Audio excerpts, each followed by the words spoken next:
You are listening to the Critical Mass Radio Show, Orange County's business talk show, focused on exploring topics of interest to CEOs who are leading middle market companies. With your host, Richard Franzi. Hello and welcome to the longest running Orange County business talk show and podcast. And yes, I am your host, Rick Franzi. And boy, do we have a good show planned for you today. Why do you ask? Because we have an outstanding guest. Not only is an entrepreneur, he's a published author, and we're going to talk about all that today here on the show. Our guest is Rangan. Ash, welcome to the program. Thank you so much, Rick. Wonderful to be here with you. Let's get right into it. I'm going to talk to you about being an entrepreneur first, and then we'll talk to you about being a published author. So take us back in time, Ash. Tell us a little bit about the inspiration, motivation for DoubleCheck Solutions. Well, the inspiration and motivation for DoubleCheck Solutions is to serve the quote-unquote little man, the common John Q. public citizen on the street. You know, 85% of this nation runs with businesses that have 50 people or fewer on the payroll. It's the rare few that grow into becoming the NVIDIAs and the Intels and the sort of headline grabbers of the world.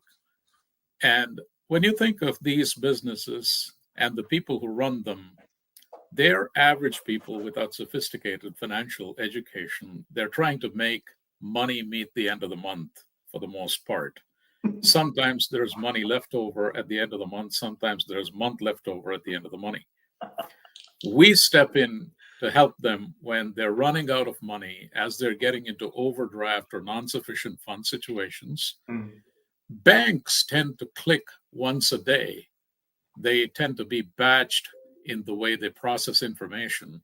So there is a window of opportunity before the bank clicks the next day when pending transactions can be captured and presented back to the average consumer, where they can take action on sorting which bills to pay with the little money that they have, rather than the bank making a decision. So it may be that the bank decides to pay the cable bill and not pay the rent, whereas if you're given an option, you may want to pay the rent and not the cable bill. So we step in and help you make that decision. That is the inspiration behind DoubleCheck. So what did you see in the market, or what did you hear from peers, or how did you even realize this was a problem that needed a solution like DoubleCheck? Well, the founder of my company is the Chief Innovation Officer, and he used to serve as the Chief Operating Officer of a small regional bank. And he is the one who first saw this. Right. I helped with the technology, and over a period of time, he's taken second seat, and I now have the first seat. And all his problems are mine now, and all my problems are still mine. Congratulations on the promotion, right? Yeah, it's Thank just you. more work, bigger title, more work. So it sounded to me, Ash, when you started, that the focus was on small business owners, founders, entrepreneurs, early stage companies. Cash flow's king. But you also mentioned consumers. Did I hear that right? Is it for both businesses and consumers? Indeed, it is. In fact, it is. It started out as consumer technology, and we're seeing that businesses actually have an even greater need, particularly small businesses, because oftentimes their cash flow depends on the next invoice that gets paid on the accounts payable side, and their rent depends on that invoice clearing right in time. And that's stressful. My experience working with entrepreneurs, small business owners here in Southern California is the most debilitating place for them to be is when they have chronic cash flow issues. To your point, you have month left, but you don't have any money in your checking account. And many times the health of your checking account to many early stage entrepreneurs and small business owners is the health of the business. Absolutely. And one of the things that we don't think about is the knock-on effects that happen downstream. So we may be planning on settling an invoice as a small business with one of our suppliers, and they in turn may be awaiting our payment to make their decisions about who to pay downstream for themselves. So, this is a very bad problem that we have. And it can be exacerbated during times of uncertainty and economic slowdown, right, Ash? Indeed. As an example, for instance, given the current situation where the certainty related to tariffs is not yet settled, there are shipments for many businesses that are stuck in the port because the port, they're not in a position to decide exactly which way to go with the tariffs because it's a fluid situation. And until it settles down, the next shipment is cash locked in the form of inventory for these small businesses. So they don't see the velocity that they used to, and yet the bills don't stop coming. So that's a cash flow problem right there. Well, and that point taken to the next level is one of the things that I am seeing and that I've heard even from our Fed chair earlier this week when he gave his update on the rate cut is they're seeing some level of margin compression by those people that are exposed to tariffs because either they choose not to or they just can't contractually or for whatever reason change their selling price. So they're having to eat the cost inside the business, which I would think directly affects the amount of cash they have in their checking account.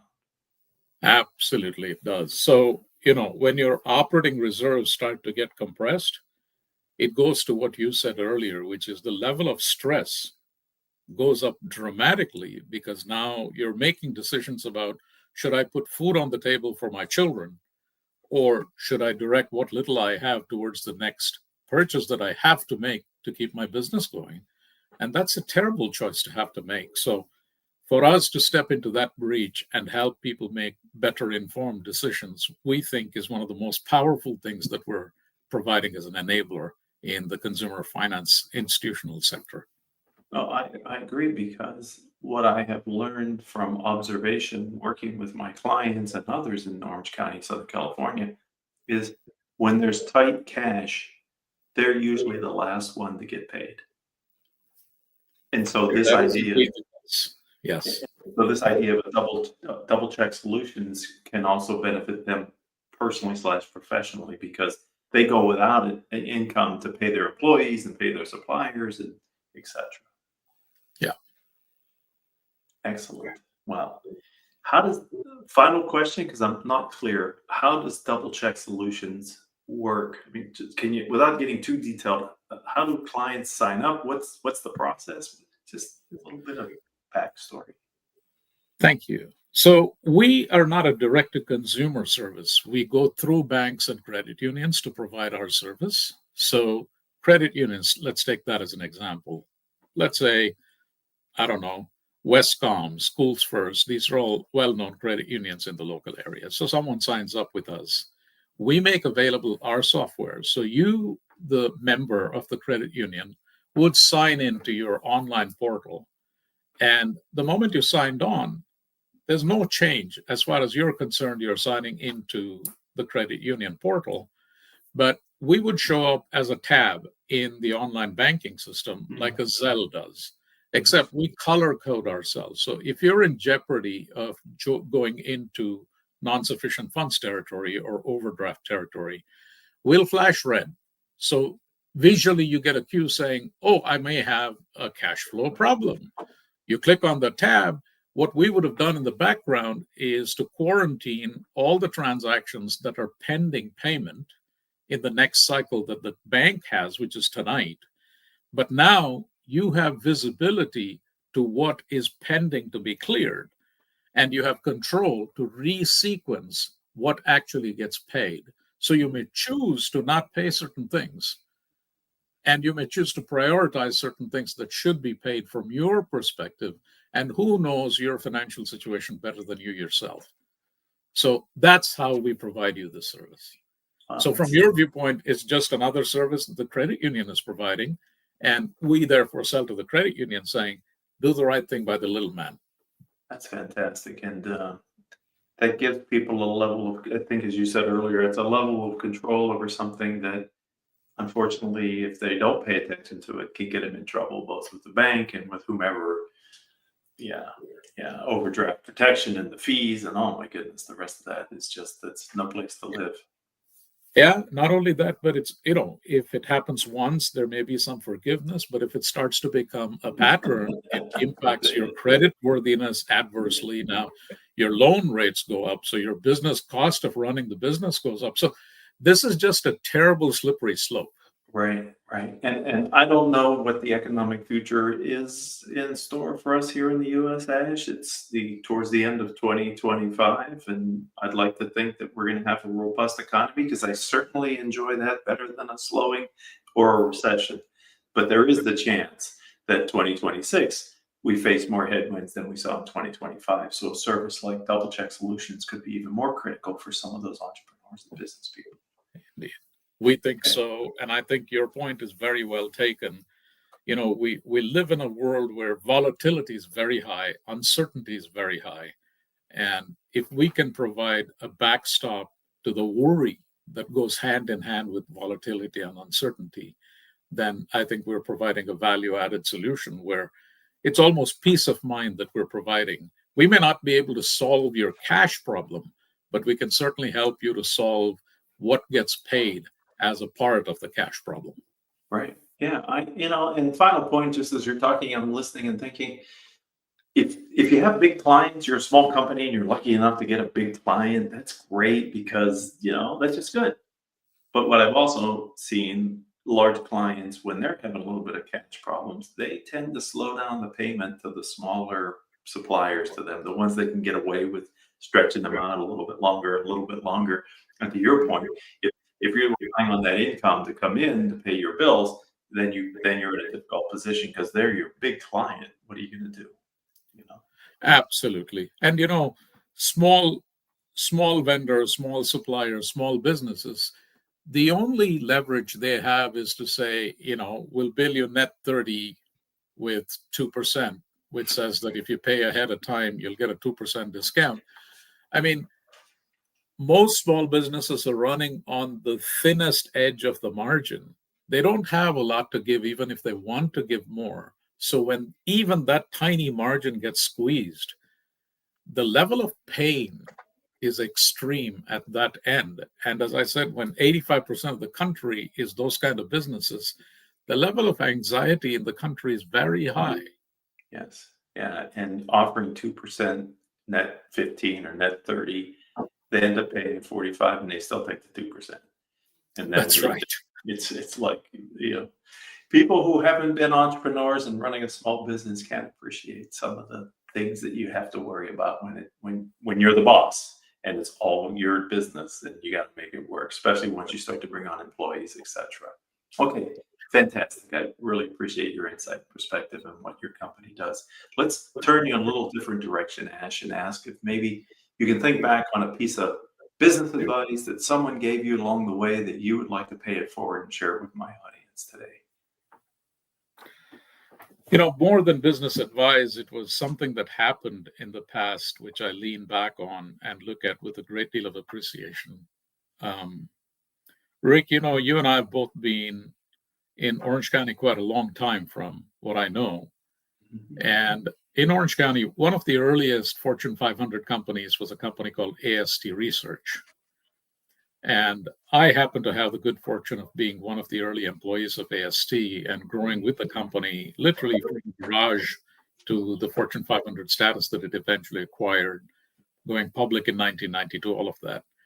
And as a youngster, obviously, I worked my way up the career ladder.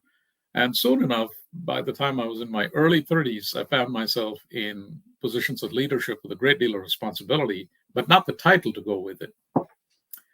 And I recall this one particular year in the early 90s when I used to look up to, aspiring to, and looking up to becoming director and was not given the opportunity. And I met with my then boss and said, I really was looking for this directorship position and it didn't happen. He turned around and said something that was very profound. He said, Ash, you're ready, but I really wanted you to look outward. And that's because the only business is this business. And I think it'll be good for you to work in other businesses so that you get better rounded out. As much as I would like to keep you here, I think the best thing that I can do for you is for you to look somewhere else. I remember feeling very deflated on the back end of that conversation. Yeah. But on reflection, I have used that multiple times in my career with others who have had similar aspirations as I did at that stage in my career.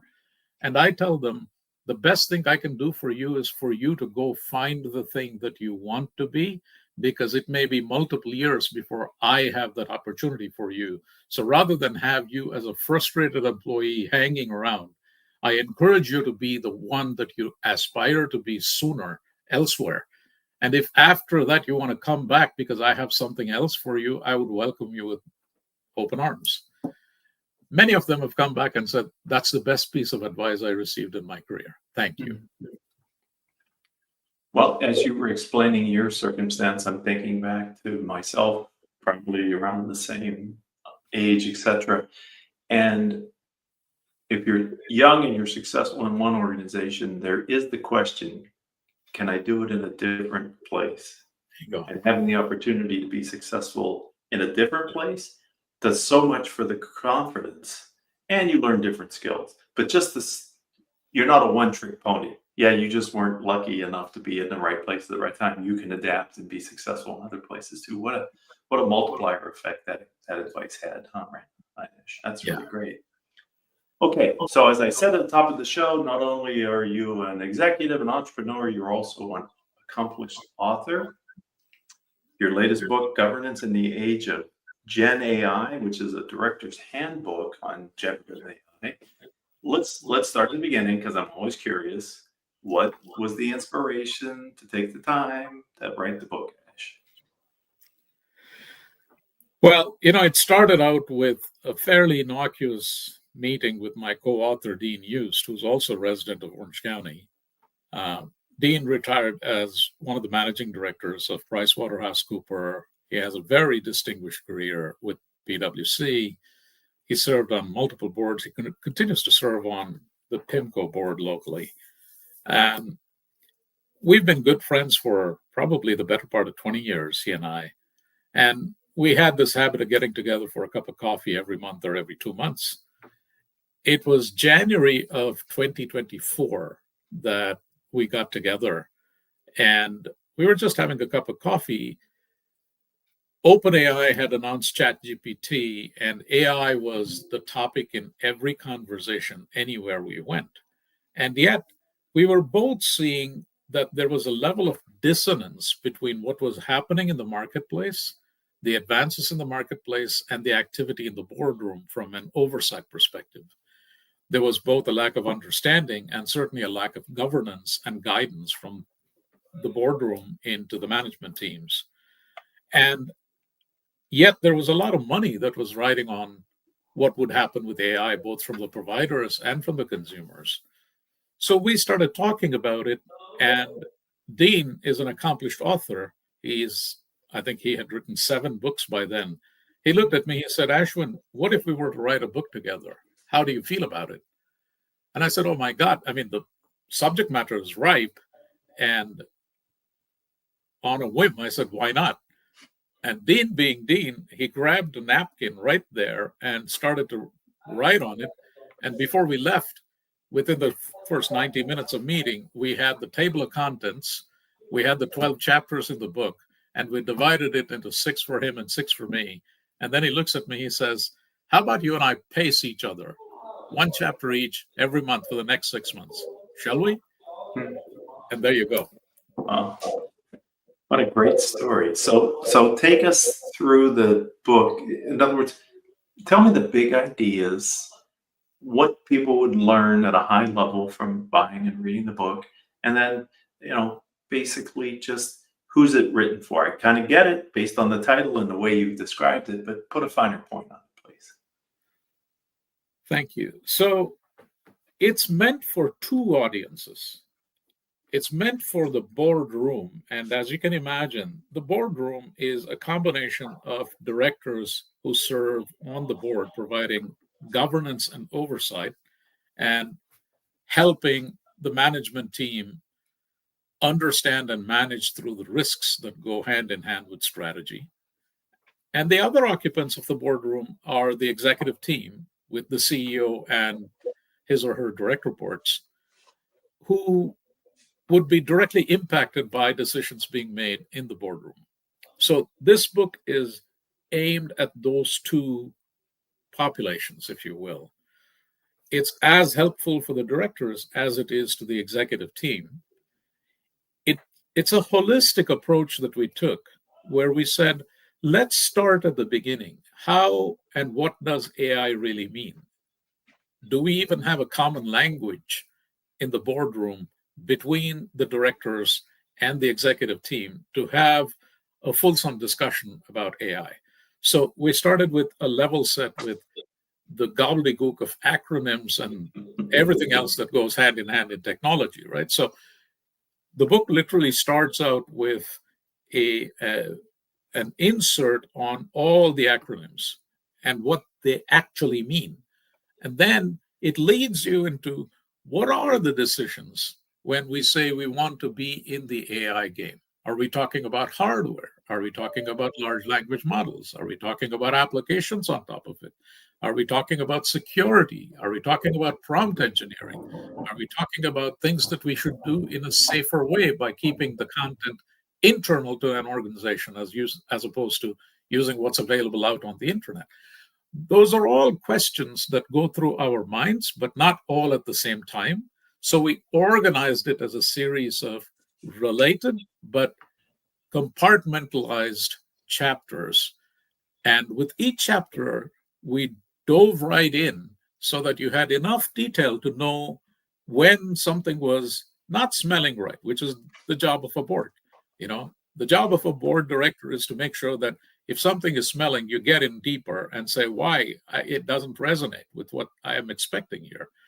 So we give enough detail to be able to spot something that smells, and a set of questions at the end of every chapter, 10 to 12 questions at the end of every chapter, so that if you read the book, you're equipped with the answers and context for 10 to 12 questions that you can ask in a boardroom. Of course, you don't need to ask all of them, but now you know what can be asked, and you have enough knowledge to know when the answer is right or wrong. Hence the handbook for the directors and senior staff, right? It's a guide. Exactly. Yeah, perfect. And so timely too, because to your earlier point, I can't imagine there are many organizations with boards, public, private, nonprofit, that the board isn't asking the CEO and her team or his team, what are you doing about AI, right? How could the board not be asking that question and doing their duty of care and duty of responsibility to the organization, given the innovative nature of the AI? So perfect. Good. Okay. And if someone wants the book, where do they go? Well, they can go to Amazon. Of course. To our astonishment, we requested Simon & Schuster publish the book for us. So we requested them to make it available through Amazon. And absolutely to our astonishment, within days of launching on Amazon, we were in the top 10 bestseller list. So you can still find it on Amazon. Of course, since then, we've declined in the number of sales. Hundreds of books have been purchased early on. And there are still people asking for it. Yesterday, someone approached me saying, I need 120 of them. So we're arranging the logistics for it and so on and so forth. Day before yesterday, we were in front of a crowd that you will know, the Forum for Corporate Directors in Orange County. Sure. And there were 65 people there, and a whole bunch of books they wanted a whole bunch of books there. So there's continued sales, and we're very happy about that. But more than anything else, we're delighted that people are reading the book. We're delighted with the response that we're getting. I was just looking at Amazon, and there's 20 or 25 written feedback notes from people who have read the book. Every one of them is 5 stars. So that tells us that we're actually telling people something that they have been waiting to hear and read and understand. So it's a good feeling to know that we filled a spot that required to be addressed. Yeah, it sounds like you've written a practical guide in an area where there's not a lot of practical experience yet. So what a great combination those two ideas are. Okay, so take me to the future, Ash. Let's get back to DoubleCheck Solutions. What's your vision as the CEO? What's your vision for the future of the firm, my friend? Thank you.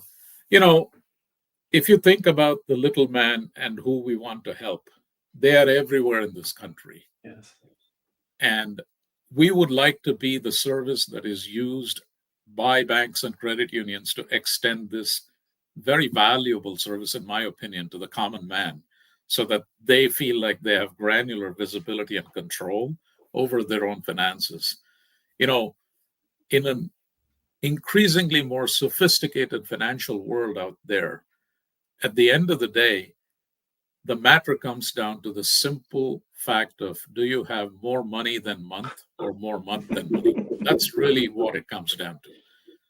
So we want to be there for every common person out there so that they can make that decision and feel empowered that they are in control of their financial future, albeit for a few days, because typically come the first of the month or the first week of the month, you get paid, the bank balance goes up, and then the whole drama starts all over again for the next month. We want to be there for them. To do that, we would love to see ourselves be embraced, particularly by banks and credit unions, as quickly as possible. So to do that, we have built ourselves to be on the inside of banks by leveraging their core banking systems and by leveraging digital solutions that they already use to extend this as an internet banking feature, no matter what the brand is. So we are already architected to offer ourselves in that fashion. And given those as the two rails on which we ride, we also think that as future generations look at different ways of consuming financial services, rather than be outside the bank, with our architecture, they have, these financial institutions, the ability to pull people into the bank, where the bank is a digital bank. It's not a branch office, but services are offered to them on the bank's terms, rather than the consumer making a choice like they today do, many of them, especially my youngsters, for instance, where Chime is their bank. Nice. So it's a strategic partner for the banks from a Marketshare perspective. Fantastic. I love that. Well, if someone would like to connect with you on LinkedIn or learn more about the company, where should they go? Well, our website is mydoublecheck.com. That tells the story of what we do and what our vision is and what we would like to be as we continue to grow. And if they would like to connect with me, I am Ashwin Rangan, as it's spelled on screen and on LinkedIn. My call sign on LinkedIn is the Insightful CIO. So please feel free to connect with me. I'd be very grateful if you ask questions about my business, my past, my future. If you can tell me my future, I'd be very happy, by the way. It just may happen. Ash, thank you for your time today. I really enjoyed the interview. And I told you at the top of the show, ladies and gentlemen, we had a good one planned. Thank you, sir. Very much appreciate the opportunity. You're welcome. And thank you to our audience. You've been a part of Orange County's longest running business talk show and podcast. Ash's episode joins our catalog of over 1,600 shows that we've done over the years. If you happen to be in Orange County or an Inland Empire-based entrepreneur and you too would like to share your story with our audience, then reach out to me. You can reach me on LinkedIn, or you can send me an email or comment on this show on YouTube or one of the other platforms. And I'd be happy to talk with you about being a future guest on our show. And until we all have a chance to be together again, I hope each of your business decisions will move your companies in a positive direction.